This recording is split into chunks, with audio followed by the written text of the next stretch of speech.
Bonjour à tous, alors aujourd'hui je vous retrouve pour une nouvelle vidéo. Je vais vous parler de mon voyage aux États-Unis. Pour ceux qui l'ont vu, je suis partie en octobre dernier avec une équipe de photographes et de modèles. Je suis partie avec Elliot, Lena, Marie et Saïm pendant 19 jours sur la côte ouest pour un road trip. Et déjà je vais vous parler des choses à faire avant le voyage. Alors déjà, nous on s'était pris à l'avance pour les billets d'avion, on a dû les prendre vers mai à peu près. Et on a quand même payé aller-retour environ avec Air France 780 €. Donc c'est déjà un bon budget. Ensuite, à savoir qu'après ça, il faut faire une demande d'ESTA pour pouvoir aller sur le territoire américain, mais je pense que ça, la plupart d'entre eux le savent. En général, la demande elle est acceptée sous une semaine. Et c'est hyper important à savoir, au bout d'une semaine ou quoi, vous devez aller vous reconnecter sur le site pour voir si votre demande a été acceptée. Vous n'allez pas avoir de mail de notification. Et ça peut paraître un peu bizarre parce que moi j'avais pas de nouvelles, je me suis dit ah c'est bizarre, ça a pas dû être accepté. Mais en fait il suffisait juste de retourner voir. Ensuite une autre chose à prévoir qui est très importante, c'est une carte SIM pour le voyage à l'étranger. Parce que je sais que moi mon forfait, par exemple pour l'internet et pour les appels ça marchait pas aux États-Unis. Du coup on a dû prévoir une deuxième carte SIM. Il faut partir avec 2 téléphones. Donc nous on a choisi de prendre une carte SIM avec un forfait à 20 € environ, qui est un forfait sans engagement. C'est à dire qu'à la fin du voyage on arrête le forfait et ça nous permet d'avoir 25 Go pendant un mois à l'étranger et appels et SMS illimités. Donc c'est pas énorme 25 Go. Moi je sais que j'ai tout utilisé en 19 jours, donc c'est assez short. Mais c'est aussi parce que comme on était en road trip et qu'on était en voiture, en fait on n'avait pas forcément de wifi. Mais si vous partez en voyage et que vous êtes sûr d'avoir du wifi souvent, je pense que ça va. Ensuite dans les valises, il faut prévoir des vêtements chauds et froids. Parce que nous, en l'espace de 19 jours, on a quand même connu un peu toutes les saisons. On a eu du moins 10 degrés jusqu'à du 25-30 degrés. Donc ça c'est un peu galère. C'est vraiment important parce que si vous partez qu'avec des vêtements chauds, vous allez avoir vraiment des mauvaises surprises et inversement. Et aussi il faut penser à prévoir d'emmener du liquide parce qu'il y a des parcs nationaux ou des fois il y a des stations essence qui prennent pas la carte bleue. Donc ça c'est vraiment important aussi de partir avec une somme de liquide. Moi j'ai converti environ 300 € en dollars. Et aussi pour ne pas avoir de taxes, parce que je sais qu'avec des cartes bleues parfois quand on paye directement on a des taxes. Nous on avait pris une carte Revolut, c'est une carte qu'on reçoit et en fait on peut payer partout à l'étranger sans frais. Ça c'était vachement intéressant.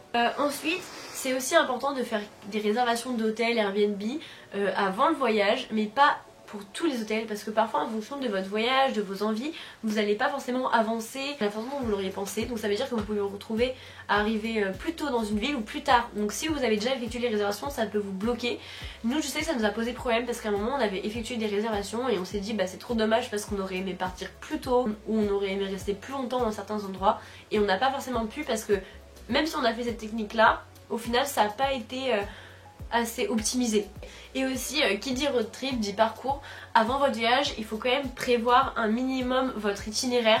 Même s'il peut y avoir des changements en cours de route etc, c'est quand même important de partir avec un itinéraire déjà un peu prévu. Ça c'est vraiment des éléments à prévoir avant le voyage et je vous parlerai du budget du voyage à la fin de la vidéo. Maintenant je vais vous parler des meilleurs endroits qu'on a pu faire, qu'on a pu visiter, qui étaient le plus photogénique et dans lequel on a été vraiment le plus inspiré. Nous, tout premier endroit où on est allé, c'est le Yosemite Park. Donc c'est un très grand parc naturel aux États-Unis. C'est vraiment très joli parce que vu que c'est immense, il y a vraiment beaucoup de spots différents. Donc nous on n'a pas tout exploité parce qu'on n'est pas resté très longtemps, mais par exemple rien qu'en se baladant en fait avec Yann, c'est là on est tombé sur l'immense arbre sur lequel on a fait des photos et c'était très inspirant. Et comme c'est un parc naturel, c'est pas the spot par exemple pour San Francisco, c'est genre the spot que tout le monde fait. Là c'est un endroit où on peut vraiment chacun jouer avec les lumières, l'endroit, sans que tout le monde ait forcément les mêmes photos. Le deuxième spot vraiment ouf qu'on ait fait, c'est le Mono Lake qu'on a fait au lever de soleil. Alors par contre il faisait hyper froid, on est arrivé et il faisait entre 0 et 2 degrés. Donc au début on devait pas shooter, on devait juste profiter de la beauté du lieu parce qu'il faisait vraiment hyper froid. Mais moi en voyant ce lieu magnifique, je me suis dit ok c'est pas possible qu'on rate ça. Du coup bah on a quand même shooté de la danse en vraiment 5 minutes chrono. Mais il faisait tellement froid qu'à la fin en fait j'ai failli faire un malaise tellement j'ai pris un choc thermique. Et ce même jour on a vraiment fait un super saut aussi, c'était une ville fantôme qui s'appelle le Body State Historic Park. Et en fait c'était hyper intéressant parce que c'était que des petites maisons un peu délabré, etc. C'était hyper grand et c'était vraiment très inspirant. Un autre spot qu'on a fait qui était vraiment incroyable, c'était la Death Valley, c'était au lever de soleil aussi. Et donc là, contrairement au Mono Lake, il a fait hyper beau, il devait faire, je sais pas, 25 degrés le matin, donc c'était vraiment très agréable. Et c'était vraiment important aussi de venir tôt le matin parce que du coup il y avait personne, on était tout seul dans une immensité de sable. Il y avait vraiment personne, donc c'était vraiment impressionnant.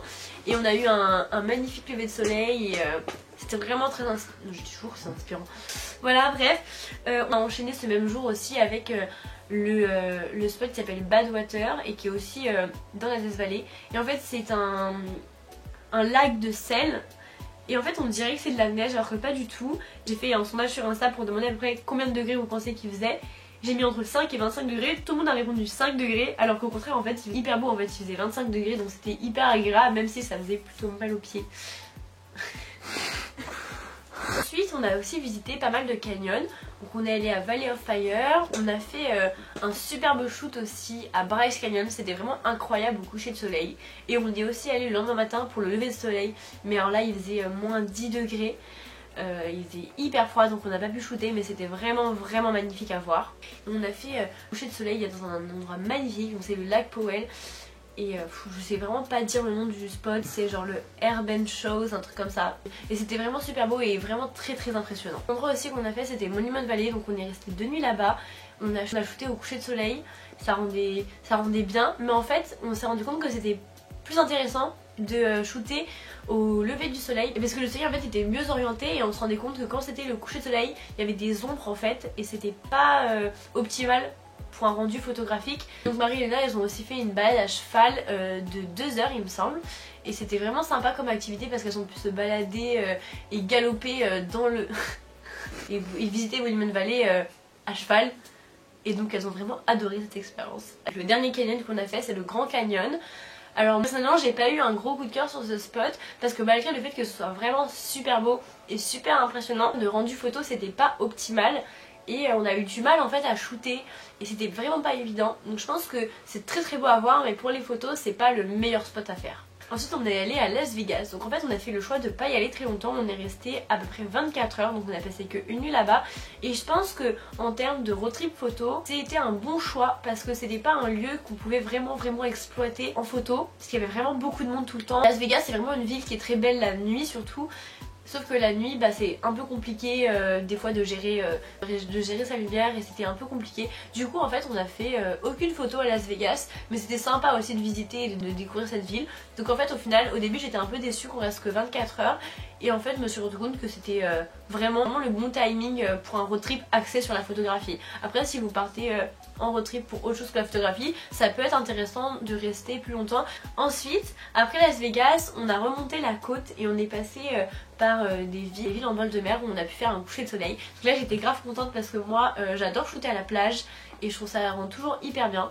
On a dormi à Carmel du coup en bord de mer et en fait le lendemain on s'est levé à 4h30 du matin parce qu'on a voulu faire le lever de soleil à San Francisco. Donc du coup on était vraiment hyper motivés pour faire le spot de San Francisco devant le pont. Et ça c'était vraiment je pense le spot préféré parce que c'est vraiment l'endroit emblématique de San Francisco. Et en plus on a eu vraiment un super lever de soleil, il n'y a pas eu de nuages, on était grave contents. Et en plus il faisait pas trop froid, enfin il faisait froid mais ça allait. Faut savoir que c'est vraiment un endroit qu'on a dû un peu escalader pour y aller. Sinon l'endroit où il y a tous les touristes c'est un peu chiant parce qu'il y avait déjà du monde alors qu'on on est arrivé hyper tôt. Donc ça c'est, si vous voulez vraiment shooter à cet endroit là je pense qu'il faut venir tôt parce qu'après quand on est parti il y a des gens qui ont commencé à venir etc. Je pense que c'est important de venir vraiment les premiers au spot pour pouvoir vraiment le réserver si vous voulez faire des photos là-bas. On a passé 3 jours à San Francisco durant lesquels on n'a pas spécialement shooté, enfin moi en tout cas j'ai pas spécialement shooté. Sauf le dernier jour, on est allé shooter avec Elliot à Baker Beach, donc c'est la plage à côté du pont. Et c'est vraiment un spot emblématique de San Francisco je trouve parce que c'est vraiment une belle plage malgré qu'il y a un peu de monde. D'ailleurs ça se voit derrière la vidéo qu'on a faite. Oui on a tourné une vidéo justement à cet endroit là.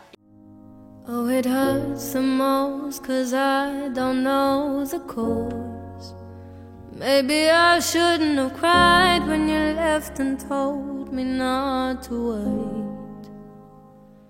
Et après ça on a profité pour faire un shooting photo et c'était hyper drôle parce que pendant qu'on était en train de shooter, il y a un photographe de San Francisco qui est venu nous parler. Du coup ce qui est trop cool c'est que comme on était que tous les deux et que c'était un peu compliqué, il nous a assisté pendant le shoot, il nous a fait des backstage et c'était vraiment super sympa. Ça c'était vraiment les gros spots prévus qu'on a fait. Mais en fait ce qui était hyper cool aussi pendant ce voyage c'est que comme on était en voiture, qu'on se déplaçait comme on voulait et que les États-Unis c'est quand même un endroit hyper inspirant. En fait on a fait pas mal de shoots improvisés qui n'étaient pas prévus du tout et qui au final rendaient super bien, et donc c'était vraiment des très très bonnes surprises. C'est que des fois on était sur la route et on s'arrêtait en disant waouh c'est magnifique, venez on shoot ici. Depuis tout à l'heure je joue avec ma manche, ça va se voir, je parle débile moi. Et donc des fois en fait on s'arrêtait comme ça sur un spot et donc ça rendait hyper bien, ou parfois ça rendait pas, mais il y a plein de fois où justement on a fait des shoots sur la route parce que c'était vraiment hyper beau. Ou même quand on était à nos hôtels le soir, on arrivait et en fait il y avait un super coucher de soleil, du coup on en profitait pour aller shooter à côté et c'était grave des bonnes surprises parce que c'était pas des shoots prévus et c'est vraiment des shoots insolites. Comme quoi en fait parfois les meilleurs shoots c'est pas forcément ceux qui sont prévus, c'est souvent ceux qui sont improvisés, qui sont sur le moment, etc. Donc ça c'est vraiment pour les spots qu'on a fait. À savoir qu'on a quand même eu un assez gros budget, les 19 jours nous ont coûté entre 1500 et 2000 euros, donc il y a quand même un gros budget billets d'avion. On a eu un assez gros budget hôtel, même si on s'est vraiment restreint. C'est à dire que pour les hôtels on a fait hyper attention. Il y a plein de fois où en fait on prenait des hôtels pour 4 personnes alors qu'on était 5, donc on dormait à 3 dans un lit, ou alors quelqu'un dormait par terre, parce qu'on voulait vraiment réduire au maximum le budget. C'est pareil pour la nourriture, on a fait attention. Voilà, il faut vraiment prévoir le budget billets d'avion, le budget hôtel, le budget essence et location de voiture, et nourriture qui peut être aussi important contrairement à ce qu'on pense, parce que c'est vrai que la nourriture aux États-Unis est quand même assez coûteuse. Aussi ce qu'il faut prévoir dans le budget c'est les parcs, parce que les parcs sont payants, donc c'est pas un énorme budget, mais il faut prévoir à peu près 10 et 30-40 euros par entrée pour les parcs, par véhicule. Donc c'est pour ça que c'est aussi intéressant de partir en équipe, parce que du coup c'est plus simple de tout diviser à chaque fois, que ce soit les logements ou les coûts de voiture, d'essence, de parc. Donc voilà, c'est la fin de cette vidéo, j'espère que ça vous aura plu. N'hésitez pas à aller voir toutes les photos qu'on a fait avec le hashtag USABelike sur Instagram. Vous pourrez retrouver toutes les photos du voyage qu'on a fait, que ce soit backstage ou photo finale. Voilà, et n'hésitez pas non plus à nous suivre sur les réseaux, je vais vous mettre les liens dans la description. Et merci d'avoir pris le temps de regarder cette vidéo, j'espère que ça vous aura aidé, que j'aurai répondu à vos questions.